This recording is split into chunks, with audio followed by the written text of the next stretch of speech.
मंडळी, आमच्या कोकणामध्ये संध्याकाळचं गाव किती भारी वाटतोय, बघितलंय? नाही बघितलंय? थांबा दाखवतो. आकाशी स्वप्नांच्या हरपून भान शिरते, हुरहुर त्या सांजेला कधी एकटेच झुलते.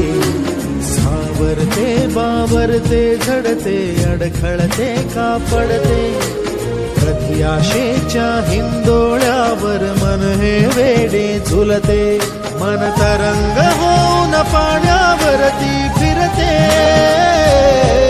अनक्षणात फिरून आभाळाला भिडते. मन उधाण वाऱ्याचे, गुज पावसाचे, का होते बेभान कसे गैवरते. मन उधाण वाऱ्याचे, गुज पावसाचे, का